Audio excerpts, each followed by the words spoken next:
लड़ाई है ना, ये आने वाला भविष्य के है। ये लड़ाई वो छोटे छोटे बचवन के हो जब भले यहाँ तक आए तुम, लेकिन ओकरा समझ में ना आवे कि हमने यहाँ की ले लड़ाई देखा भीड़ में छोटे छोटे बचवन हो एक नहीं के लागू, बाकी तो दादू धनबाद और बोकारो में लगभग आधा बदल गया है। 2024 में ओकर जोरदार असर देखे भी मिलता है। रामगढ़ में बदल गया है, हजारीबाग के एक छोर बदल चुकल है, गिरिडीह के में तो पीर टेढ़ा डुमरी वाला छोर बदल चुकल है, कोल्हान बदल गया है। बस यह आग जब कोयलांचल के कोयला में लगा है, लेकिन अब जमीन में लाइक के क्रांति के रूप में आयल है। एक गांडे होते हुए पूरा मधुपुर होते हुए संथाल परगना तक लेके जाना, एक में सबके सहयोग चाहिए। कि एक बात स्पष्ट है, बोलना हक के बाद। मीडिया वालों ने पूछा कि भाई इतना जल्दी आप कैसे लोकप्रिय हो गए, आज आपको झारखंड के अलावा 2-3 स्टेट का लोग देखने लगा। हम बोले हम लोग में रहे, जितना भी मौका मिल रहा, जितना भी पॉलिटिकल पार्टी के झारखंड में मौका मिल रहा है, सब अपन जेब भर ले। एक प्रमाण हो, सुने में चर्चा में हुआ है ये के विधायक के विदेश में संपत्ति है। अरे कोयलांचल वाला लग तो बातें नहीं करिया, कोयला के कारी से इतना कम बोलो धनबाद बोकारो के कि हमरा बुझाओ अपनी जननी इस राज्य में कोई समस्या है एरोप्लेन के टिकट बढ़ाते और विदेश निकल लेते। सह खातिर देश के जो 5वां प्रधानमंत्री है चौधरी चरण सिंह, वो एक बात बोल रहे कि अरे ओ किसानों, एक नजर रखो खेत खलिहान पर, कि एक नजर रखो खेत खलिहान पर और दूसरी नजर रखो लाल किला के मचान पर। देश के 5वें प्रधानमंत्री माननीय चौधरी चरण सिंह ने इन बातों को कहा था। इन बातों का अर्थ क्या है, यानी वो किसान से बार बार अपील किए हैं कि आप पॉलिटिक्स को जानिए, आप राजनीति को समझिए, आप मुर्गा दारू चना में बिक जाते हैं। जबकि आज यदि सबसे ज्यादा जरूरत किसी को है पॉलिटिक्स को जानने का, तो किसान का बेटा को है। उद्योगपति का क्या फर्क पड़ता है, अंबानी साहब नमस्ते लंदन की तैयारी में है। यदि इस देश में यदि कोई फिर कोरोना जैसा प्रकोप आया, हेलीकॉप्टर में चाहे एरोप्लेन में सीधा नमस्ते लंदन कर जाएंगे। यानी इस देश में अगर किसी को समस्या होगी तो किसान कामगार मजदूर को होगी। इसीलिए देश के प्रधानमंत्री ने कहा था कि एक नजर रखो लाल किला खजान पर और दूसरी नजर रखो खेत खलिहान पर। उनका यह तर्क था कि यदि दिल्ली यानी प्रधानमंत्री के रूप में यदि कोई कंपनी का सेवक, भले आज देश के प्रधानमंत्री बोले हो सके आप भी उनके फैन होंगे, लेकिन कुछ पल के लिए जो हमारा लॉजिक सुनने के बाद फैनगिरी 1% जरूर कम होगा। देश के प्रधानमंत्री बोले हम प्रधान सेवक है, लेकिन ये कंपनी के सेवक है। कैसे हम उदाहरण आपको दे रहे हैं, यही माननीय प्रधानमंत्री शायद जेनेवा या कहीं समझौता में गए थे पर्यावरण और जलवायु को लेकर। क्योंकि आप लोग भी पढ़े लिखे हैं, एक संपन्न क्षेत्र से है, विकसित क्षेत्र से आप लोग भी हैं, जानकारी होगा।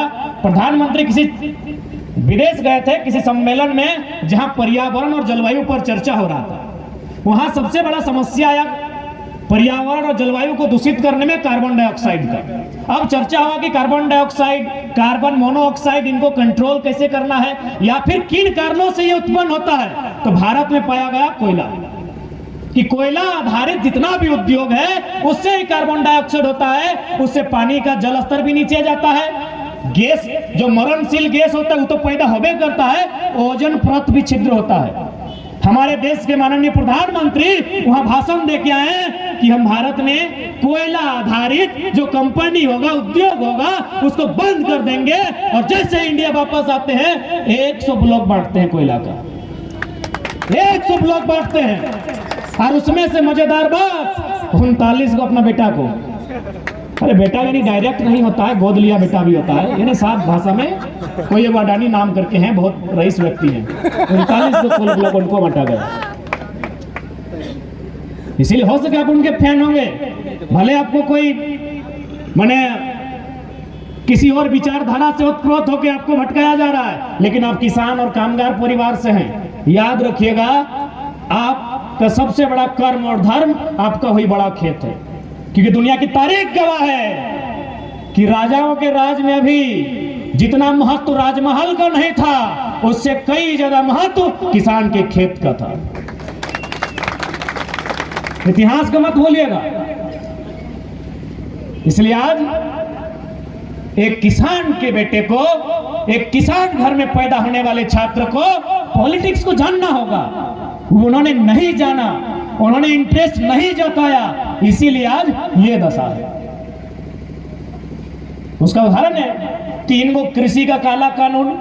क्योंकि वो काला कानून कब आया था, बहुत सारे लोगों ने समर्थन दिया कि भाई नहीं सही हो सकता है, क्या कि उनके आका लेकर आए थे। लेकिन उनको भी बता दें, ये काला कानून आया था भारतीय संविधान अनुच्छेद 123, जो राष्ट्रपति का अधिकार होता है, राष्ट्रपति का विशेष अध्यादेश। इस कानून का प्रयोग कब किया जाता है, जब तीनों सत्र के अलावे, क्योंकि नियम भारत देश में, चाहे रांची की राजधानी में जो विधानसभा है, 3 ही टाइम बनता है जब सत्र चलता है। बजट सत्र हो, शीत सत्र हो या मानसून सत्र हो। लेकिन राष्ट्रपति का अध्यादेश तभी लाया जाता है जब देश में कोई इमरजेंसी हो, जब देश में कोई बाहरी शक्ति ने हमला किया हो। अब बताइए, कोरोना का टाइम है, किसान कानून कितना इमरजेंसी था? अगर इमरजेंसी था तो मेडिकल का कानून बनना चाहिए था। इसीलिए आज तमाम किसान परिवार से, किसान कामगार मजदूर वर्ग से हमारा निवेदन होगा, और भगत सिंह भी कहते थे कि भारत की असली जो क्रांति है, जो असली क्रांतिकारी है, वो फैक्ट्रियों में है या तो खेतों में है। भगत सिंह ने भी अपने स्टेटमेंट में साफ कहा है कि भारत को यदि कोई असली आजादी दिला सकता है तो किसान कामगार मजदूर ही दिला सकते हैं, बाकी देख सकते हैं।